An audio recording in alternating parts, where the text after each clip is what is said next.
J'entends plein de gens dire « ils sont incompétents, ils sont incapables, etc. Oui. Non, ils ne sont pas du tout incompétents. La question de la compétence ne se pose pas, en tout cas pas comme nous, population, nous l'entendons.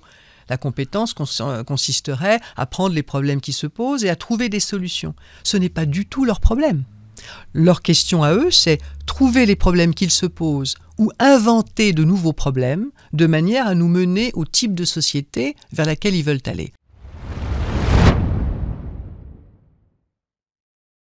Bonjour tout le monde, bienvenue sur Nexus. On est aujourd'hui avec Marion Saint-Michel, psychologue clinicienne diplômée en sciences politiques. Et on va faire le lien entre ces deux sujets, ça tombe bien. Bonjour Marion Maréchal, merci d'être avec nous. Bonjour Romain. Est-ce que le pouvoir politique essaie de nous faire devenir différents ? Ah, différent. Nous sommes tout de suite dans le vif du sujet. Ah oui, on y va direct. Il est probable, oui, que le pouvoir politique, actuellement en tout cas, essaie de nous rendre différents. Il essaie surtout probablement de nous mener là où il a envie ou besoin de nous mener, et non pas nécessairement là où il serait bon que nous puissions aller en tant que population. Là où on irait naturellement. Là où nous irions, alors naturellement ou pas naturellement, mais là où la population pourrait avoir envie d'aller, même si ça se construit, ce genre de chemin, alors que bien entendu, visiblement, nos gouvernants ont des objectifs pour nous et vers lesquels ils essaient de nous guider. Et alors, comment est-ce qu'on devient ? Parce que quand on lit votre livre « Gouvernance perverse », ça parle de narcissisme, ça parle de corruption, ça parle finalement de perte de qui nous sommes presque et de comment le pouvoir se diffuse, comment les valeurs du pouvoir se diffusent sur le reste de la société. Oui, alors ça parle surtout, avant tout, de la perversion qui s'est malheureusement beaucoup développée dans notre société et qui maintenant est vraiment, de mon point de vue, le mode de fonctionnement de notre gouvernance au niveau politique, mais qu'on a déjà vu s'infuser, si j'ose dire, dans la société depuis facilement 30 ou 40 années, et notamment dans les relations personnelles, dans les relations professionnelles, au niveau des entreprises, des institutions. Moi qui ai l'âge d'avoir un peu ce genre de recul, j'ai vu quand même très progressivement des actions perverses, la mentalité perverse se mettre en place, et avec ce que j'appelle malheureusement la contagion perverse, c'est-à-dire une certaine tendance à se répandre et à prendre toute la place. De même que d'ailleurs, à une autre époque, à d'autres époques, la vertu pouvait créer de la vertu. Malheureusement, le contraire, ça marche aussi.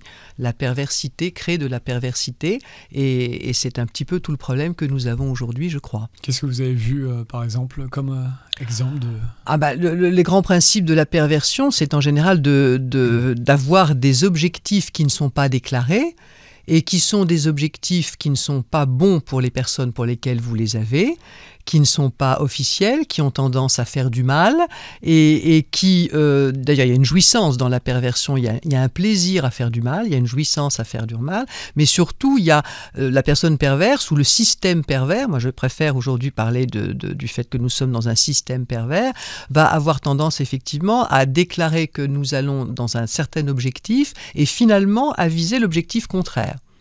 On a des exemples extrêmement récents sur lesquels on va peut-être revenir pendant notre entretien. La dernière chose qui me frappe énormément, c'est cette fameuse soi-disant loi d'aide à mourir. Alors déjà, ce qui est déjà pervers, c'est l'emploi du vocabulaire, puisque quand vous dites à quelqu'un que vous allez l'aider à mourir, je pense que tous les Français sont intéressés de se dire que quand ils arriveront à cette échéance de leur vie, on pourra peut-être les aider à abréger des souffrances, à trouver des solutions. Ils seront accompagnés. Ils seront accompagnés, et là, je pense que, et vous et moi aussi, on serait tout à fait d'accord avec cette logique-là. Or, quand vous regardez de près ce que le texte prévoit, ça n'est pas du tout ce qu'il prévoit. Ce qu'il prévoit, ça n'est pas une aide à mourir en fin de vie pour des gens qui n'ont pas d'autre solution et qui sont dans de grandes souffrances. Ce qu'il prévoit, c'est une facilité à mourir pour des gens qui sont certes atteints d'une maladie ou d'un handicap quelconque, mais qui ont peut-être plusieurs années de vie devant eux.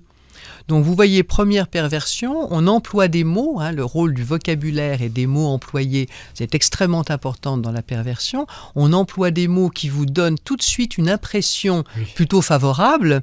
Et quand vous regardez la réalité des choses, ce qui en plus est extrêmement complexe, le texte est complexe, le problème est complexe bien sûr, mais les soignants qui en parlent d'eux-mêmes disent qu'il y a une grande complexité.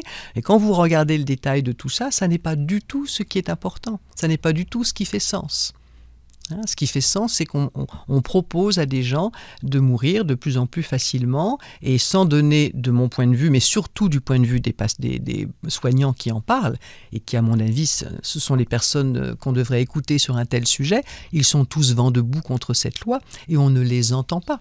Alors que ce sont eux les professionnels, ce sont eux qui sont au contact de ça tous les jours. Hein. Il y a même certains pays, je crois qu'en France, on n'en est pas encore à ce niveau-là, mais où effectivement on va inciter même certains qui vivent des dépressions graves à pouvoir être aidés dans la mort. Oui, là, c'est horrible, parce que c'est notre impuissance, c'est-à-dire que l'État est impuissant pour nous protéger psychologiquement, et donc du coup, aller vers l'euthanasie. Bien sûr. Et des sujets comme ça, en fait, là, vous êtes allé sur ce sujet-là, mais en fait, on peut aller sur tout type de domaine de société. On a plein de sujets actuellement où on présente systématiquement les choses d'une manière avantageuse et qu'on poursuit en fait, en réalité, de tout autre but. Et en plus, les choses ne seront pas du tout avantageuses. Alors, on a tout un dossier énorme là-dessus avec ce qu'on appelle aujourd'hui, ce qu'on peut nommer l'escrologie. Alors justement, c'est un sujet intéressant parce qu'avant l'escrologie, c'est-à-dire ça veut dire l'escroquerie écologique. Ouais.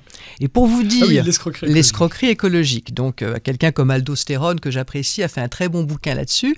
Il appelle ça l'escrologie et il donne enfin pas tous, mais un grand nombre de sujets sur lesquels on nous présente les choses comme étant une nécessité écologique et en fait, quelquefois, la réalité est tout à fait contraire à ce qu'on nous présente. On nous dit acheter une voiture électrique, mais en même temps, on va détruire les composants, comme l'extraction de cobalt et de coltan, de lithium, vont détruire des territoires naturels entiers. Des territoires naturels. On sait en plus que les batteries au lithium, visiblement, sont dangereuses. On a aujourd'hui des incendies. L'esclavage des petits-enfants. L'esclavage des enfants qui exploitent ces mines. Enfin, voilà. On nous dit c'est formidable, il faut absolument faire ça, c'est bon pour la planète. Et puis on est en train de se rendre compte que non, ça n'est absolument pas ça. Il y a d'énormes inconvénients. Alors, toute la question pourrait se dire, mais je reviens un instant sur l'escrologie parce que je partais un peu sur autre chose. Pour vous dire comme c'est intéressant parce que ça part des mots. Je me suis dit avant de venir vous rejoindre, tiens, je vais regarder si on a une définition sur Internet de l'escrologie. Ou est-ce que c'est peut-être un néologisme qui a été créé par un complotiste, hein par exemple. Alors, je regarde l'escrologie avant de venir et qu'est-ce que je trouve comme définition, et ça c'est excellent. Je trouve terme employé pour définir l'écologie par les gens qui s'y opposent. Fascinant. Et cette définition... C'est sur... Où est-ce que vous êtes ? J'ai trouvé ça doit être Wiki, Larousse ou un truc de ce genre. Mais j'ai regardé plusieurs origines différentes et je suis tombé sur la même définition. Probablement ont-ils la même source. Cette définition est fausse et fallacieuse. Pourquoi elle est fausse ? Parce qu'elle a l'air de dire que les gens qui dénoncent une certaine forme d'escrologie sont contre l'écologie. Contre la nature, contre c'est absolument faux. Oui. Ce que dénoncent ces personnes qui parlent d'escrologie, c'est cette écologie parfaitement fausse et perverse qu'on nous brandit et qui est effectivement une escroquerie, puisqu'elle est fausse.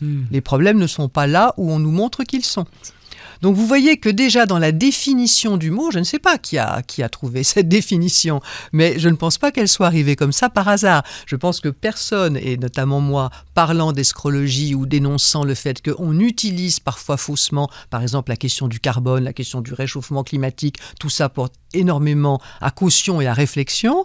Et quand on dénonce ça en disant il y a une escroquerie autour de ces sujets qui permettent à des gouvernants, à des puissances que nous ne connaissons pas toutes mais que nous devinons, d'avancer un certain agenda qui les intéresse, eh bien on nous répond « Ah mais ce sont des gens qui sont contre l'écologie ». Ce qui est un amalgame totalement manipulatoire. Non, nous ne sommes pas, ni moi, ni les gens qui parlent d'escrologie, ne sont pas dans leur majorité, peut-être on pourrait en trouver, bien sûr, mais dans leur majorité, ce ne sont pas des gens qui sont contre l'écologie. Au contraire, ce sont des gens qui voudraient une véritable écologie, là où il y a vraiment besoin, et non pas monter des escroqueries, en fait, parce que ce sont vraiment ça. Ils ont besoin de manipuler le langage et le discours pour effectivement mettre aussi du brouillard dans nos discussions de société. Et ça commence par le langage, et ça commence par des définitions qu'on nous donne, et ça commence par de la propagande aussi, hein, les choses sur lesquelles on nous fait de la propagande, en disant que c'est la science, hein, ça c'est ce qu'on a beaucoup vu pendant le Covid,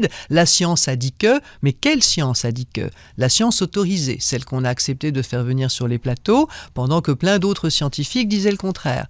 Hein, ils disaient non, c'est pas du tout comme ça, attention, il faut pas faire comme ci, ou il faut se méfier de cela, et ces gens-là, on ne les invitait pas, on n'avait pas le droit de douter. de certaines choses. Donc, quelle science nous dit qu'il y a un problème de carbone dans notre société? Quelle science? Quand vous écoutez, vous lisez François Gervais, qui est quand même un des grands experts sur ce domaine, il vous dit absolument le contraire.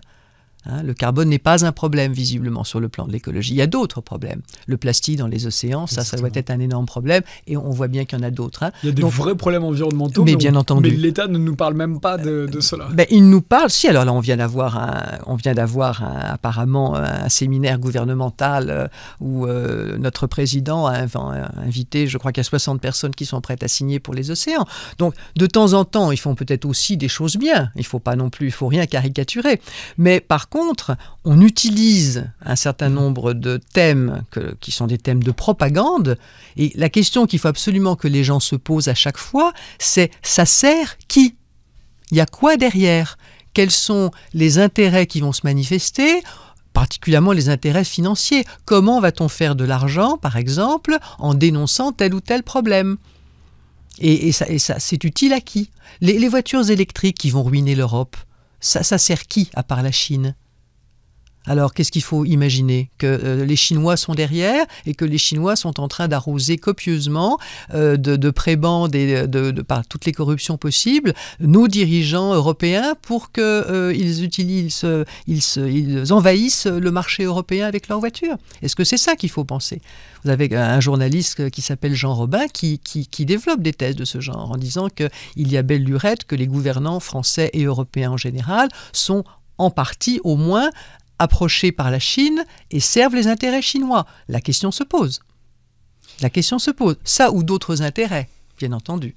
Mais en fait, j'aimerais qu'on m'explique à quoi sert l'électrique aujourd'hui, à quoi sert ce type de projet. À part à ruiner effectivement l'industrie européenne de l'automobile qui était une des plus vaillantes et de mettre bien entendu des milliers, voire des centaines de milliers de gens au chômage avec ça.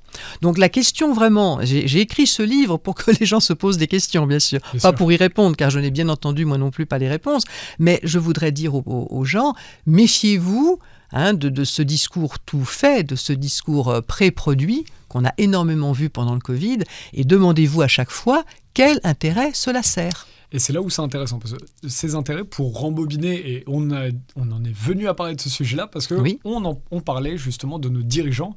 Et aujourd'hui, ce qui est intéressant là-dessus, c'est que vous vous inscrivez dans un courant pour dire à la population quand on dit les politiciens sont malveillants, nos dirigeants sont malveillants en général, il y a une partie de la population qui ne le croit pas encore, on n'arrive pas à parler, on n'arrive pas à leur montrer. Aujourd'hui, vous me disiez tout à l'heure dans la voiture, même quand on n'a pas les preuves, c'est aujourd'hui, on en est sur 50 ans de psychopathes au pouvoir, vous ne me l'avez pas dit comme ça, mais on en est sur 50 ans de politiciens qui manquent d'empathie, qui ne respectent pas leurs promesses. Comment on continue à les croire? Comment on continue? On voit que même si on n'est pas dans le cabinet de recrutement avec eux, on voit très bien les profils qu'ils recrutent finalement. Oui. Est-ce que vous pouvez nous en parler, puisque vous vous inscrivez comme Paul-Antoine Martin là-dessus, qui dit que les dirigeants, quels qu'ils soient, parce qu'il y a même les dirigeants qu'on ne voit pas, les dirigeants de l'ombre, c'est une caste qui se protège entre elles. Bien sûr. En parler pour les hauts fonctionnaires. C'est bien sûr pour vous, mais il y a encore une grande partie de la population qui n'arrive pas à le voir et qui croit que les Français, c'est aussi les dirigeants français qui... Non, ce sont une caste qui se bat pour une caste. Il faut bien reconnaître que l'ampleur considérable de la malveillance des gouvernances actuelles, c'est quand même très difficile à admettre. Moi, quand je l'ai découverte pendant le Covid, j'ai eu beaucoup de mal à l'admettre. Je me suis dit au départ, c'est exagéré, c'est bon. Et il a fallu vraiment que je fasse tout un travail de recherche, d'écoute, de renseignement, etc., pour me rendre compte qu'à un moment donné, toutes mes interrogations et tous mes doutes se reliaient avec un certain nombre d'hypothèses. Mais la malveillance, la perte totale du sens du bien commun par nos élites, c'est quelque chose qui est très difficile à admettre pour la population, parce que c'est monstrueusement dangereux. Et on l'a vu, et on va le voir encore. C'est énorme. Et les gens ont besoin de vivre en paix. Il y a une forme de déni, si vous voulez. Quand vous recevez une trop mauvaise nouvelle, nous on le sait très bien dans nos cabinets de psy, mais pas seulement, quand quelqu'un reçoit un diagnostic de maladie grave ou des choses de ce genre, on sait que la première réaction, très souvent, c'est le déni. Non mais c'est pas possible, on s'est trompé, etc., etc. C'est normal, il y a une protection qui se met en place. Après, quand vous avez... le courage. Peu importe, quand on débat, il y aura forcément, même si on a raison, l'autre va forcément avoir un déni. Si on essaie de convaincre aujourd'hui des personnes qui n'ont rien vu pendant les années Covid depuis 2020 et qu'on essaie de revoir avec elles ces 5 années et ce qui s'est passé, ce que je fais en partie au début de mon livre, il faut savoir qu'il y aura nécessairement, pour la plupart des gens, une énorme résistance, ce qu'on appelle des résistances en psychologie. C'est-à-dire que votre conscient ne veut pas. Ça lutte à l'intérieur. Vous ne voulez pas entendre. Donc, il y aura pas la faute de Patrick, l'oncle, qui ne comprend pas. C'est vraiment... non, c'est son cerveau profond. Il se défend. Et c'est normal qu'ils se défendent. C'est pour ça que là aussi, une chose sur laquelle j'insiste beaucoup, non seulement dans mon livre, mais à chaque fois que j'ai l'occasion de parler, c'est de dire il faut cesser de se juger les uns les autres. Les personnes qui ont pris certaines options pendant ces 5 ans, de refus de certains traitements, vous voyez ce que je veux dire, et de connaissance, de prise de conscience de certaines, ce qu'on est en train de dire, de certaines perversités de la gouvernance, il ne faut pas pour autant rejeter les personnes qui ont dû subir les traitements, qui ont dû subir toutes sortes d'ostracisation et de douleurs pendant ces 5 périodes. Ce sont juste des gens qui ont été traumatisés. Moi, mon livre démarre en disant « Nous avons tous été traumatisés ». La seule différence, c'est qu'il y a ceux qui s'en sont rendus compte, qui sont peut-être ceux qu'on nommerait aujourd'hui les dissidents, ou en tout cas les éveillés, je ne sais pas comment il faut les appeler. Pour moi, c'est juste des humanistes.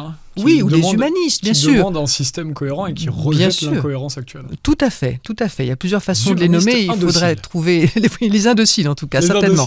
On ne peut plus parler d'insoumis parce que c'est déjà pris, mais les indociles, on peut. Ah oui, ça... les indociles, on peut. Donc, les indociles, j'entendais l'autre jour quelqu'un qui disait, moi j'ai eu la chance de pouvoir éviter effectivement de rentrer dans certaines contraintes, mais tout le monde n'a pas eu cette chance et donc il faut absolument être solidaires les uns des autres et dépasser toutes ces divisions que les gouvernants essaient de créer pour avoir un regard de plus en plus objectif sur ce qui se passe réellement. Et donc, on est parti d'un peu loin, votre question initiale, c'était sur la perversion de la gouvernance, mais je ne sais plus quelle était votre question initiale. C'était votre constat sur les dirigeants actuels. Oui, oui, au niveau du recrutement et pourquoi il y a de plus en plus. Oui. Au niveau de comment on en a, parce que je rebondis par rapport aux lois écologiques, comment on en vient à tout ça, parce qu'il n'y a même pas que l'écologie, vous avez parlé de la santé aussi, il y a l'économie aussi, il y a l'affaire des grandes surfaces illégales, où en fait on fait des cadeaux aux superpuissances économiques. Enfin, voilà. Oui. Alors, c'est quelque chose à la fois d'assez complexe et de relativement simple. Il est probable qu'au départ de tout ce qui nous arrive aujourd'hui, il y a des forces largement économiques, mais pas seulement. Il y a aussi des sociétés secrètes, visiblement. Il y a des gens qui œuvrent relativement dans l'ombre depuis des décennies, voire parfois des siècles. Là-dessus, je parle un peu dans mon livre, mais surtout je renvoie aux travaux considérables de Pierre Hillard, de Valérie Bugeaud, de Marion Sigaud. Donc, il y a des choses qui sont en gestation et en projet, notamment cette idée de gouvernement mondial, elle est en gestation depuis des décennies.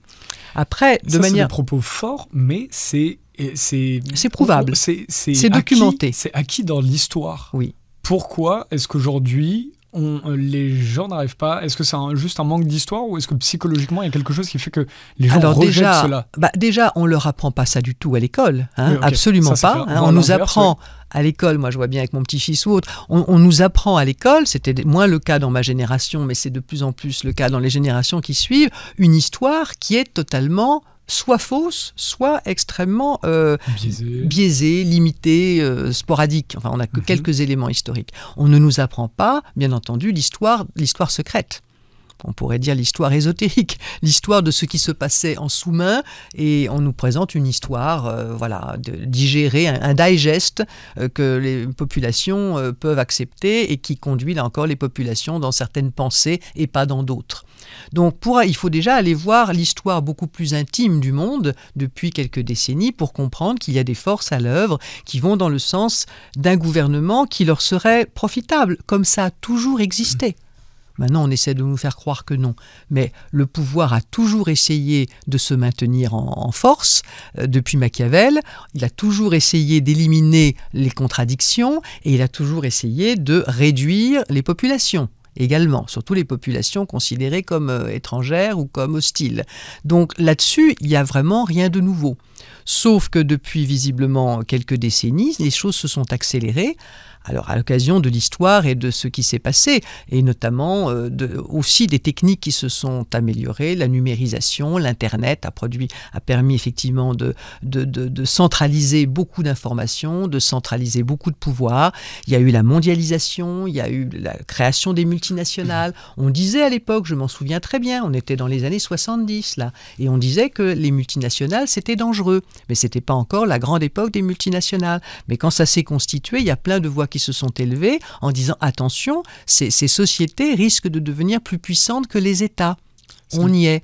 On a aujourd'hui des pouvoirs économiques, des milliardaires, des sociétés multinationales qui sont donc dirigées par soit des personnes, soit des sociétés plus ou moins cachées comme BlackRock ou autres. Et aujourd'hui, on y est. Ces sociétés sont plus puissantes que les États. Est-ce que ce n'est pas le problème que les gens luttent contre les multinationales et qu'à l'époque, ils n'ont pas lutté contre le capitalisme, puisque Karl Marx avait annoncé les multinationales finalement 100 ans auparavant et il y a déjà 150 ans. Donc, oui. Le capitalisme ne peut pas, ou alors il faut qu'il soit vraiment modéré et populaire, populiste, mais sinon il va forcément créer des multinationales et même on va être à l'ère de voir des multinationales. Alors, vous avez raison, il y a probablement une question d'organisation. Honnêtement, je ne suis pas nécessairement suffisamment économiste ou historienne pour répondre à votre question, mais on peut supposer, je cite dans mon livre un chercheur qui s'appelle Emmanuel Diet, qui a fait un travail absolument remarquable, et lui parle beaucoup effectivement du rapport entre capitalisme et gouvernance perverse d'une certaine manière, hein. En tout cas la perversion dans le système. Et vraiment, Emmanuel Diet, il s'appelle. Il est cité dans le bouquin et vraiment, je recommande qu'on aille voir son travail. Donc, il est probable qu'effectivement, un certain système économique va avoir des avantages et des inconvénients et que ces inconvénients peuvent pousser un libéralisme peut-être excessif. Bon. Mais je ne suis pas sûr que ce soit le principal parce que, à mon avis, il y a des forces malheureusement humaines, des forces peut-être même parfois spirituelles, pas positives, mais plutôt négatives. En tout cas, le mal existe en fait, hein. Le mal a toujours existé, le mal existe encore, et je ne suis pas sûr qu'à certains moments, il ne soit pas plus puissant ou il ne traverse pas les modes d'organisation quels qu'ils soient. Donc, qu'est-ce qui s'oppose au mal? Eh bien, on pourrait dire que c'est le bien, mais c'est pas tout à fait. À mon avis, c'est surtout la conscience. L'étape pour s'opposer au mal, c'est la conscience, avec un grand C. Hein, ça nous emmène un peu loin, mais on y reviendra si vous voulez. Donc, je reviens sur ce qu'on appelle la ponérologie, c'est-à-dire la naissance du mal dans une société. Il y a bien sûr ces forces qui sont au travail depuis des décennies, probablement, voire des siècles. Ensuite, il y a des techniques et des moments de l'histoire qui leur sont favorables pour avancer leur pion et aller plus avant dans cette idée de contenir, de contrôler les peuples et de les réduire. Et puis, à partir de ce moment-là, quand on a, par exemple, là où nous en sommes aujourd'hui, un monde politique qui est totalement soumis aux puissances économiques, là, on a bien compris qu'on n'a plus qu'un seul intérêt sur cette terre, et particulièrement en Occident, c'est les intérêts économiques. Quels sont les intérêts économiques qui sont servis par telle ou telle loi, par telle ou telle orientation de loi ou même morale ou spirituelle? De quoi nous parle-t-on et qu'est-ce que ça va rapporter et à qui? Malheureusement, nous en sommes là. C'est-à-dire que nous sommes dans un matérialisme sur le plan philosophique, un matérialisme relativiste qui a pour intérêt d'exclure l'humain, d'aller bien sûr vers le transhumain. Bon, le transhumain qui est un infrahumain, hein, qui n'a plus rien d'humain. Ce qu'ils appellent transhumanisme, c'est un infrahumanisme, c'est-à-dire qu'il n'y a plus d'humanité. Hein. Le mariage de la puce avec votre cerveau, qui c'est qui va gagner? Là, c'est la puce. Hein. C'est-à-dire qu'il n'y aura plus personne pour penser la puce une fois que vous l'aurez dans le cerveau. Donc il est bien évident que le transhumanisme, un certain transhumanisme, parce qu'on pourrait bien entendu utiliser des puces comme on peut utiliser l'IA. Tout ça, ce sont des outils, et les outils sont faits pour être utilisés normalement de manière humaine, dans l'intérêt des êtres humains. Mais là, c'est intéressant que vous parlez de la puce, mais le smartphone ou Google ont déjà, avant l'IA, remplacé l'humain dans sa propre humanité. Bien sûr. Divisant les rapports sociaux, en nous incitant à ne plus réfléchir et en allant sur le navigateur de recherche. Oui, tout à fait. Ils ont déjà modifié l'homme. Par exemple, beaucoup de gens n'ont pratiquement plus aucun sens de l'orientation parce qu'on est tellement habitué à mettre le GPS même pour aller à la boulangerie du coin. Enfin, j'exagère un peu, bien sûr, mais c'est vrai d'être humain augmenté. Oui, on nous parle. Alors, ça c'est typique de la perversion, c'est-à-dire quand on vous parle d'être humain augmenté, il faut entendre être humain diminué. Hein, en fait, quand on écoute un pervers, il faut savoir que quand on écoute un pervers, il faut tout retourner. C'est à peu près ça. Enfin, je ne veux pas non plus faire une caricature, mais dites-vous que si vous êtes un peu perdu et que vous vous demandez dans quelle direction il faut entendre, vous avez beaucoup plus de chances d'être dans la vérité en inversant ce qui vous est proposé qu'en essayant de comprendre ce qui vous est proposé. L'homme humain augmenté, c'est pour l'instant, de mon point de vue, d'un point de vue humaniste bien sûr, on pourrait discuter ça, mais pour moi c'est un homme humain diminué, qui va perdre ce qu'il y a de plus précieux dans l'humain, qui reste à définir, mais qui, selon moi, effectivement, sont justement son humanité, sa puissance personnelle, sa capacité à rester maître de lui-même, de ses pensées, de sa conscience. Vous imaginez qu'un cerveau qui serait transmis dans une puce, ça n'a aucun intérêt. Enfin, quel est l'intérêt de ça ? De transformer de mettre tous vos souvenirs, vos pensées et tout ça sur une clé USB. Alors, tout ça, ce sont, à mon avis, des épouvantails qu'on nous agite pour à la fois nous faire peur et nous donner à rêver, les deux. Le en même temps, le fameux en même temps de notre président. Nous faire peur parce que beaucoup de gens sont inquiets, et à forte raison, ils ont bien raison d'être inquiets de ce que l'IA peut donner, mais d'autres gens rêvent un peu en disant c'est formidable, on va faire ceci, on va faire cela. Et ce qui n'est pas fait dans cette affaire, entre le rêve et la peur, c'est simplement de dire nous avons là un outil, mais cet outil doit rester sous la maîtrise de l'humain. C'est ça, à mon avis, la seule vérité entendable. C'est la seule chose dont on nous parle très peu. Je ne dis pas qu'on ne nous en parle pas du tout, il y a des gens qui essaient d'en parler. La maîtrise de l'humain. Bien entendu, c'est un outil comme un autre. Mais d'un humain bienveillant alors. Mais d'un humain bienveillant. C'est là la question. Et c'est là que la question se pose. Pour l'instant, avons-nous affaire à des humains bienveillants ou pas ? En fait, finalement, aujourd'hui, le grand problème finalement de la société, c'est que les gens débattent en partant du principe que les politiciens font ce qu'ils bien peuvent, et tout ça. Oui, voilà, ils disent des promesses et vont les tenir, alors que c'est tout l'inverse. Il n'y a aucune promesse qui est tenue, voire l'inverse. Si on part du postulat que nos dirigeants sont malveillants, là, la discussion change complètement. Alors, moi, j'aurais tendance... Oui, vous avez raison, par ailleurs. Est-ce qu'il faut dire pour autant que nos dirigeants sont malveillants ? J'aurais plutôt tendance à dire que nos dirigeants sont corrompus. Ils sont... Oui, ils sont pris... bienveillants. Alors, vous avez raison, c'est juste parce que non, mais vous avez raison, je prends un autre... Non, mais c'est juste pour dire que la question ne se pose même pas. J'adore le débat. La question ne se pose même pas, à mon avis. C'est comme la question de la compétence. Ça, j'essaye de tordre le cou à cette notion, parce que j'entends plein de gens dire « ils sont incompétents, ils sont incapables, etc. » Non, ils ne sont pas du tout incompétents. La question de la compétence ne se pose pas, en tout cas pas comme nous, population, nous l'entendons. La compétence consisterait à prendre les problèmes qui se posent et à trouver des solutions. Ce n'est pas du tout leur problème. Leur question à eux, c'est trouver les problèmes qu'ils se posent ou inventer de nouveaux problèmes de manière à nous mener au type de société vers laquelle ils veulent aller. Pour ça, il faut lire Lucien Cerise, Gouverné par le chaos, entre autres choses. Naomi Klein aussi, bien sûr. Sur l'ingénierie sociale. Voilà, exactement. Donc, une fois que vous avez compris ça, il ne sert à rien de râler. Je sais que le français est un râleur, en tout cas, c'est ce qu'on dit de lui. Mais ça ne nous sert à rien de râler contre la soi-disant incompétence de ces gouvernants. Ils ne sont pas incompétents. La compétence n'est absolument pas un critère pour eux.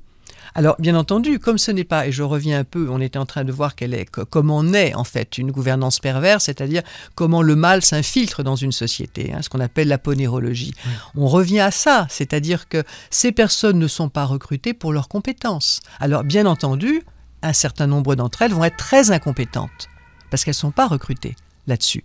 Elles sont recrutées soit pour leur soumission, soit effectivement parce qu'elles partagent, pas toutes, mais à un certain niveau, elles partagent les objectifs qui leur sont donnés, et pour d'autres, elles sont là pour les appliquer. On ne leur demande pas de régler les problèmes des Français. On ne leur demande pas de régler les problèmes de la population. Et nous avons des sujets comme ça, d'ailleurs, je dis à un moment donné dans le livre, ça me paraît être un point fort, les problèmes qui ne se règlent pas depuis 30 ou 40 ans, c'est simplement parce que ce sont des problèmes qui ne sont pas là pour être réglés. Ils sont là, au contraire, pour permettre à cette gouvernance mondiale de s'installer. Comment vous pouvez le dire au sens où on n'a pas de preuves là-dessus, juste pour... Eh bien parce que... Je me dois de vous poser la question. Mais vous avez raison, tout à fait. Eh bien simplement parce que sur un problème par exemple comme l'immigration, on peut y revenir si vous voulez, vous vous rendez compte que ces problèmes, au bout du compte, c'est ce qui démoralise beaucoup de Français. Les solutions ne sont pas très difficiles. Quand vous les regardez, mais un enfant, je ne dis pas de 5 ans, mais un enfant de 9-10 ans qui aime bien les jeux de stratégie, vous direz, faut faire comme ci, il faut faire comme ça. L'immigration, par exemple, il faut limiter peut-être le nombre de personnes qui rentrent dans le pays et il faut aussi mieux s'en occuper.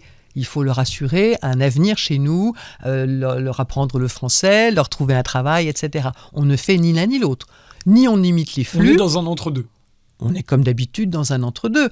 Mais quand vous regardez pourquoi ça ne marche pas depuis si longtemps alors que les solutions existent, vous devez passer, à mon avis, à l'étage au-dessus.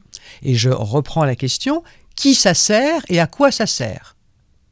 Et là, quand vous voyez ce qui s'est passé pour le Covid, que vous observez l'histoire de ces dernières années, de ces dernières décennies, et que vous lisez aussi, comme ça a été mon cas, par exemple, le Grand Reset de Schwab, et qu'est-ce que vous voyez? Que dans les projets de ce gouvernement global, il y a, ça c'est Pierre Hilard qui en parle de manière extrêmement documentée, leur désir, ce sont des organisations transnationales, supranationales, des blocs continentaux, c'est ce que Pierre Hilard appelle ça comme ça, l'Union européenne est un de ces blocs continentaux, à l'intérieur desquels il y aurait une population mélangée, avec une petite partie d'autochtones et de plus en plus de gens, mais représentant un peu la planète entière.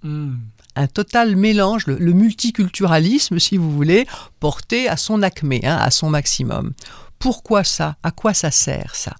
Ça sert à n'avoir plus de réalité locale, à n'avoir plus de population, d'homogénéité entre les personnes, qui permet d'ailleurs d'accueillir, comme c'était l'ancien modèle, plein de personnes qui viennent de l'extérieur, mais qui simplement partagent, qui peuvent d'ailleurs garder en partie leur propre culture, mais qui vont quand même partager aussi des objectifs communs, une pensée commune, etc., avec les autochtones. Ils ne veulent plus de ça. Ils veulent des êtres humains déracinés, tous semblables, qui ne sont plus en état également de se mettre ensemble. En général, quand vous faites une révolution, une révolte ou même simplement une action, vous trouvez des gens qui vous ressemblent un peu, ne serait-ce que par le constat, la pensée, etc., les intérêts qu'ils ont dans leur vie, et ça c'est dangereux pour les pouvoirs. Donc ces gens-là, ils ont pensé très très loin les choses. Et je n'en connais encore, moi je suppose que 10 ou 15 ou 20%. Vous voyez, on ne connaît pas tout. Quelqu'un comme Pierre Hilard en sait certainement beaucoup plus, bien sûr. Mais au fur et à mesure que vous cherchez, vous voyez se distinguer des cohérences. Voilà, ce ne sont pas des preuves. Ce sont des cohérences. Pourquoi est-ce qu'on ne règle pas ce projet? C'est toujours les mêmes questions. Pourquoi on ne reste pas ce problème? À quoi sert-il? Quelqu'un en a-t-il parlé? Oui, Davos en a parlé. L'Union européenne actuellement prend des décisions et pose des actes qui vont dans ce sens. C'est pour ça que quand le gouvernement vient nous dire « Monsieur Retailleau, je n'ai rien contre lui, mais il fait juste partie, il est comme tous les autres », et qui vient nous dire « On va limiter l'immigration, etc. » Non, c'est impossible, car l'Union européenne nous demande un certain nombre, je crois que c'est 1 million au niveau européen chaque année, d'accueil de personnes d'origine étrangère, pour la plupart subsahariennes, ce qui d'ailleurs est extrêmement mauvais aussi pour les pays subsahariens. C'est pas du tout prévoir l'avenir de ces populations-là que de les priver de leur jeunesse pour leur amener un avenir très très incertain chez nous. Donc tout ce qui est, voyez, de l'ordre là aussi des soi-disant bonnes consciences, des bonnes pensées, des bonnes volontés, c'est là aussi totalement manipulé. Ce n'est pas dans l'intérêt de ces gens de venir chez nous et ce n'est pas dans notre intérêt non plus d'en recevoir trop. Mais nous ne pouvons rien y faire. Parce que c'est l'Union européenne qui décide ça. Et donc, excusez-moi, mais les pantins que nous avons chez nous, qu'ils soient d'extrême gauche, d'extrême droite, de centre, de l'hypercentre ou de n'importe où, ils sont tous pris dans cette toile d'araignée. Et seuls ceux qui nous disent « nous ne pouvons rien faire parce que nous sommes dépendants de l'Europe et l'Europe ne veut pas », il n'y a que ces gens-là qui nous disent la vérité. C'est tout. Ça vous élimine déjà quand même, voyez, un grand nombre de personnes qui n'ont pas en tant que telles, mais parce qu'on ne peut pas attendre, comme disait Einstein, on ne peut pas attendre la solution aux gens qui ont créé le problème. Et là, on ne sait même plus qui crée le problème, parce qu'effectivement, l'Union européenne va vous dire un ordre et la France l'autre ordre, et on est... Non, la France ne dira pas un autre ordre. La France fera semblant. Quelle est la marge de manœuvre des pays aujourd'hui ? C'est éventuellement d'adapter les ordres et la vision des choses de l'Union européenne, mais qui n'est pas seulement de l'Union européenne, de ce bloc continental de l'Union européenne, de l'adapter en fonction de l'état psychologique et social de sa population. Mais sur le Mercosur, par exemple, la France a dit « Ok, on vous a écouté, on va lutter contre le Mercosur. Oui. » Et von der Leyen dit « Ça passe coûte que coûte. » Ça va passer coûte que coûte. Mais vous voulez mon avis là-dessus? Grand plaisir. Quand ils ont dit aux agriculteurs qu'ils allaient s'opposer au Mercosur, c'est de la poudre de riz, c'est de la com. Ils savaient très bien qu'ils ne pouvaient pas s'opposer et qu'ils n'avaient même jamais l'intention, je pense, de s'opposer à quoi que ce soit. C'était déjà acquis depuis très longtemps. Et bien entendu, on apprend récemment que le Mercosur est signé. Il n'a jamais été question d'autre chose. Donc, c'est encore totalement de l'ingénierie sociale ou de la manipulation. On fait croire aux gens qu'on a un rôle et qu'on va prendre un rôle, etc. Et c'est faux. Et ils le savent. Aujourd'hui, psychologiquement d'ailleurs, sur la communication politique, moi c'est ce qui me rend le plus... Je pense que c'est le sujet dont on ne parle pas, c'est moi ce qui me rend le plus dingue, c'est que Le Monde a aujourd'hui 10 millions d'abonnés sur Twitter, je crois. Mm-hmm. Le Monde est le plus grand relayeur de communication politique.